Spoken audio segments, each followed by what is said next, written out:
Welcome to this session of the online unit of competency, working within a relevant legal and ethical framework. This session includes an overview of the legal system. This unit has 4 learning outcomes, focusing on the law, policies, ethics and clients' rights. This session will focus on the first learning outcome, so by the end of this session you should have made a good start on having an overall understanding of legislation and common law relevant to your work role. And we're going to explain what these terms legislation and common law actually mean. So the entire learning outcomes for this unit are 1. To understand the difference between legislative law and common law, to have a basic knowledge of an overview of the legal system, to have a basic knowledge of the different types of laws, and a knowledge of how to find reliable sources of information in the legal field. And I find it easiest to get a good understanding of the Australian legal system by thinking about what was happening for the people who designed it all in the first place, back in the late 1800s. This is them here, the 6 premiers of the British colonies of Australia, in a meeting so secret they held it on a ship, anchored offshore so no one could listen in. They've met so that they can decide how and if they can design a new country's legal system. They've gathered because they think that Australians should have a national government of its own, not having rules shipped all the way from England. The white population are mostly the children of the gold rushes decades earlier, and they like the idea that Australian-born are equal to any Englishman in an equal and classless society. Some of the colonies even have equal voting rights for women, which was a truly radical idea in the day. They would still like this new country to be somewhat loyal to the king though, and they thought England had some good systems in the way they organised their courts and governments. And it is still very much a British country they're designing. They want it to be white, not Asian, with not a lot of regard for Aboriginal people. The thing is though, for all the things they had in common, they really don't trust each other's states. They see the need for some national rules, those affecting overseas trade for example, and setting up the defence force and taxation systems. But they don't want to give the others any power over their day-to-day lives in their own states. They've made for some strange compromises. For example, they thought it was a good idea to collect taxes nationally and then give it back to the states depending on how many people lived in each one. But then the West Australians would claim most of the taxes because they'd count all the Aboriginal people, even though they wouldn't spend any of the taxes on them. So they wrote a special rule that said Aboriginal people wouldn't get counted when they do the count of the population, the census, every few years. The end result of all of these discussions was an act, a law from British Parliament, which established the Australian Government Rulebook, the Australian Constitution. And when they made the Constitution, they made it a rulebook that couldn't be changed unless a large majority of people in a majority of those colonies agreed that it needed to be changed. It can't be changed by the government, and it can't be changed by the majority in some of the states only, remembering they don't necessarily trust each other. One of the few successful changes was in 1967, when the nation voted to take away the part about not counting Aboriginal people in the census. 92% of the country voted in favour. This is rare though. Most of these votes, called referendums, have not been successful, so we mostly have the Constitution that reflects the beliefs of those guys on the ship more than a century ago. This means that we've got a Constitution and a legal system that features the states retaining the power by default.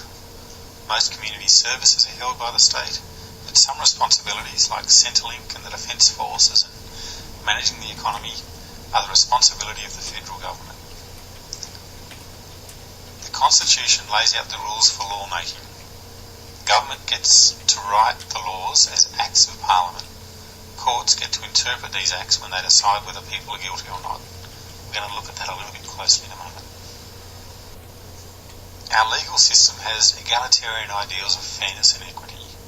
This shows itself through concepts such as natural justice, which is the concept that the law applies to all people equally, regardless of their class or cultural background. That's quite different to many other systems throughout history, where there be different laws for politicians, for ruling classes and landless peasants. We also have the rule of law, the concept that all people should be able to understand it, and it should be written in Latin, for example, and it should be enforced fairly. Sometimes people question whether we've been successful in these ideals.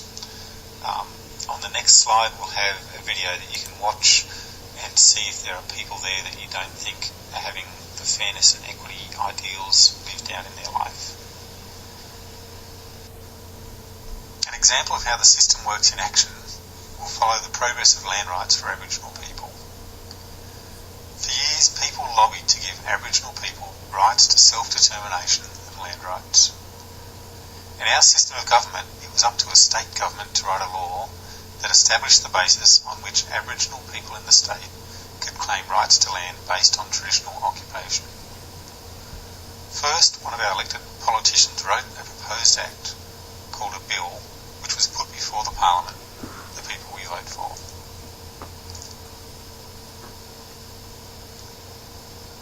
The Parliament needed to vote on the bill before it became passed into law.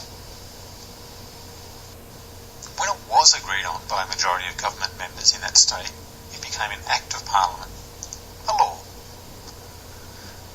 Since this was a law created by an Act of Parliament, it's called enacted law, also called legislative law, or just plain legislation.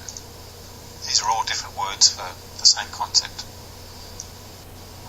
Now, since politicians are busy people and don't have all the specialist knowledge to write every last detail of how a law should be put into practice, they sometimes write into the Act a line or so that says the details could be written by someone else, such as the boss or Director General of a relevant department. They're more detailed than the original Act, but they can only cover those specific areas that the Act says they can cover.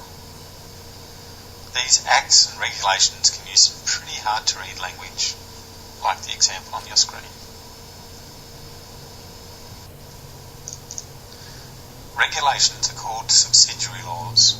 They're still authorised by the government, so they're still enacted laws, and they have the full power of the other enacted laws. The details just aren't written by the politicians themselves. Now we're going to look at a different way that laws are made. Years after those original Land Rights Acts and regulations, Eddie Mabo and his family went to court to argue that the law was wrong to say that he and his family did not own their land. The High Court, after lots of exploration, agreed, saying that they held the title, the ownership of their land, because of their continuous traditional connection to or occupation of the land under traditional laws and customs, and that this title could still be wiped out by government.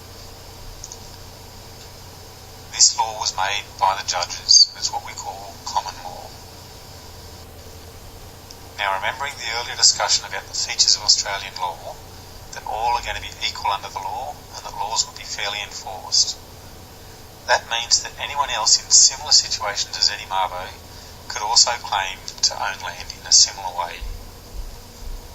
This is how common law works. A ruling made for one person means that the same situation applies to others in future. Or, to put it another way, in a fair system, whatever the rule is for you, it is for me too. So when we're trying to work out what the law has to say about something, it's important to look at both the legislation and the rulings that courts have made in the past in order to know the full legal situation. So there's a few important things about the law for us to note. The first is that the law counts. So we need to ensure that our information is accurate. We discovered that some laws are federal, nationwide, and some are state. So we need to check that the laws that we're looking at are our own local ones. If you're looking at a law from interstate, the rules don't apply in your state. We know that some laws are legislation and some are common law. So we need to make sure that we've got the full picture. discovered that laws change, so we need to be sure that our information is completely up to date. So with these important conclusions, it's important that we have some way of getting accurate, up-to-date, local and complete information. This is the reason we haven't given you a lot of detail about individual laws. They keep changing. Things need to be up to date. A primary resource that every library holds is the Law Handbook from Redfern Legal Centre Publishing. I recommend you get your own copy for your organisation. But when you do, check that you've got a recent copy. It comes out every 2 years, and the old one should be thrown away. There's no point having a law handbook that you can't quite rely on. Another major resource is, believe it or not, your local library. The Legal Information Access Centre, LIAC, produces regular information that's distributed through their website and local libraries. All public libraries will have a stand with current up-to-date topics explored. And the most up-to-date resources tend to be those produced online. They could be up-to-date far more than the paper versions. They can be reliable, relevant, but they can also be unreliable and not relevant to us. How can we tell the difference? Well, we're going to have a bit of a shot at that over the next few slides. It can be hard to be sure, but there's some tricks that we can use by looking at the web address, or URL as it's technically known. Starting with the URL prefix. We mostly ignore that bit because it's mostly there so that computers can know which language to talk to each other. Hypertext Transfer Protocol, if you must know. We type it in our web address without bothering with it. The web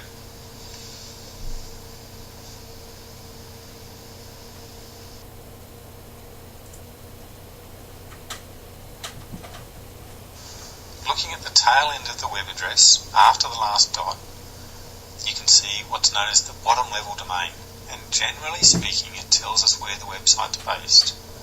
So websites ending in .au are usually Australian, those ending in .uk are based in the United Kingdom, and those ending in .ru are based in Russia. US websites can skip that level entirely. So we can look at this web address and see that it's Google's Australian website. And this is their Chinese website. And this, with no country indicator, is their US-based website. Now, looking at the second level domain, the next space between the dots, we can get some clues about what type of website it is. Originally it was intended that Australian commercial websites would all be .com.au, although as web names became scarce, commercial operators bought the other names as well. So we can see that this is a commercial website, and this is an ORG website run by Google's not-for-profit organisation. .org.au tends to be an Australian not-for-profit website like this one, while this is an Australian commercial website, and this is an Australian government website. .gov.au sites aren't for sale on the open market, so these will always be owned by the Australian government. This makes it a pretty reliable source of legal information. They do keep them up to date, and they don't give false information. The Australian government has made third-level domains for each state, so we can look at a site and immediately know if it's a state government-run site like this one. So, this is a New South Wales government site. This is a New South Wales government site, but this one probably isn't. And this one, at first glance, looks like it's run by the New South Wales Police, but it definitely isn't a government site. And this one is a federal government site. Putting this into action, we can sometimes find a fantastic looking website like this one. At first glance it looks really useful, but look at the address and we can see that it is a government site, but if we look even closer we can see that it's run by the South Australian government. Fantastic if you're in South Australia, but not something that we can rely on in the other states.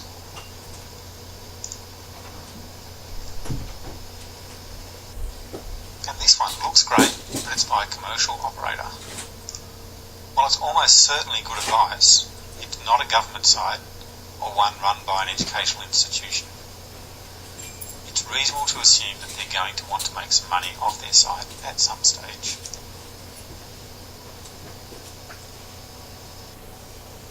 So these websites are fantastic starting points, and they are in your handout.